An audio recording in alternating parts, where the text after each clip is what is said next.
सभी भाइयों को सत श्री अकाल, नमस्ते, राम राम, अस्सलाम वालेकुम।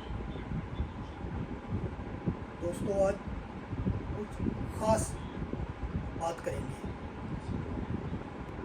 बात कुछ इस तरीके से है, ये पूरी सच्ची घटना एक 8 साल की बच्ची को ऊपर है और ये घटना घटी है मुंबई के अंदर। एक मिडिल क्लास फैमिली थी, परिवार में सिर्फ 3 लोग थे,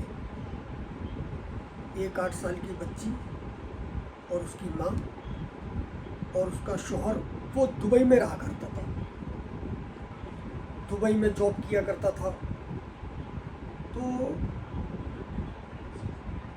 जब कभी उस बच्ची की माँ बाज़ार में कुछ लेने जाती या किसी काम से जाती तो सामने एक बुजुर्ग अंकल रहा करते थे।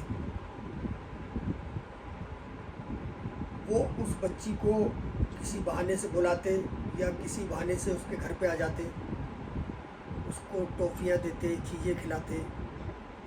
इसी पीरियड में कुछ गलत गोलियां वो उस बच्ची को खिलाता था, जिसकी वजह से उस बच्ची के अंदर पूरे शरीर में करंट सा दौड़ने लगता था। 2-3 साल तक इसी तरीके से ये चलता रहा मामला। और वो छोटी सी बच्ची इस चीज़ को समझ नहीं पाती थी। धीरे धीरे करके कुछ टाइम गुजरने लगा, बच्ची धीरे धीरे बड़ी होने लगी। उसने अपनी माँ से जिक्र करा कि मम्मी, जब आप घर पे नहीं होते हो तो सामने वाले अंकल आते हैं मेरे पास और मुझे कुछ गोली सी खिलाते हैं, जिससे मेरे शरीर के अंदर कुछ कंपन सी होने लगती है। तो उसकी माँ कहती है, बेटे, हम लोग यहाँ पे अकेले रहते हैं, ना ही तो मैं पुलिस कंप्लेंट कर सकती हूँ, कहीं आगे पीछे ये तुम्हें या मुझे नुकसान पहुँचाए। वो डर के मारे उसकी रिपोर्ट नहीं करते। एक समय ऐसा आ जाता है कि वो बच्ची लगभग 17 साल की हो जाती है। 17 साल की होने के बाद वो अपने घर से भाग जाती है। अब वो औरत जगह जगह ढूंढती है, पुलिस कंप्लेंट भी कराती है, पुलिस वाले भी ढूंढते हैं। वो इसलिए क्योंकि बच्ची नाबालिग थी और 17 साल की थी। उस औरत ने अपने पति को दुबई फ़ोन किया। दुबई से उस बच्ची का बाप आता है, थाने जाता है, बातचीत करता है, तो पुलिस वालों से बड़ा गिड़गिड़ाता है। तो महाराष्ट्र पुलिस जो है, उसको सलूट करता हूँ मैं, उसने केस बड़ी जल्दी सॉल्व कर दिया। पुलिस वालों ने कहा, जी हमें वो कमरा दिखाइए जहाँ पे बच्ची रहा करती थी। वो बाप जल्दी से पुलिस वालों को लेके आता है घर पे और सारा कमरा दिखाता है। तो उस कमरे के अंदर एक लगभग 27 पेज की बड़ी मोटी डायरी मिलती है, उस बच्ची के हाथ की लिखी है, और उसमें पूरा वाक्य मेंशन किया हुआ होता है उस बच्ची ने 8 साल से लेकर 17 साल की उम्र तक का पूरा वाक्य। उस डायरी को पुलिस वाले पढ़ते हैं और सामने से जो बुजुर्ग अंकल थे उनको उठाते हैं, और इस पूरे वाक्य में उस अंकल की वाइफ भी इन्वॉल्व थी। उसको भी पता था कि ये आदमी, ये मेरा शौहर इस बच्ची के साथ में गोली खिला के कुछ गलत करता है। पुलिस वाले उसे गिरफ्तार कर लेते हैं और उस लेडीज़ को भी गिरफ्तार कर लेते हैं।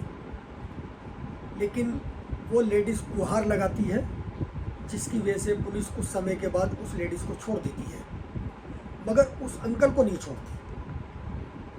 जो वहाँ के जज थे, उन्होंने उसको आजीवन कारावास की सज़ा दी।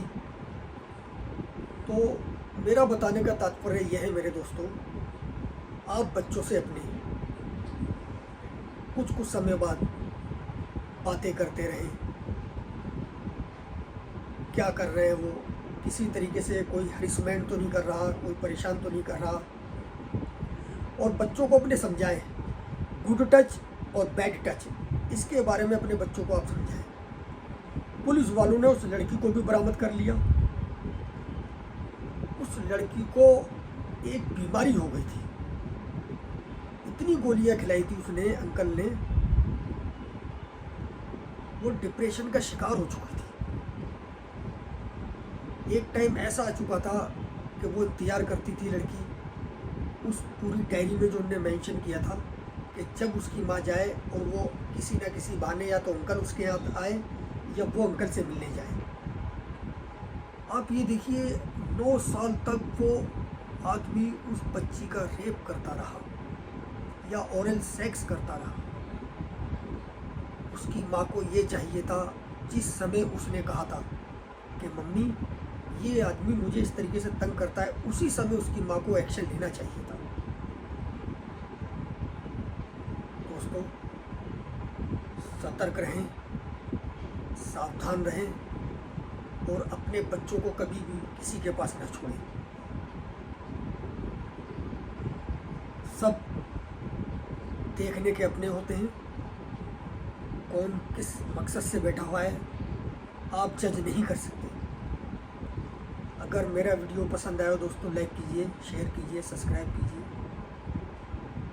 जय हिंद दोस्तों।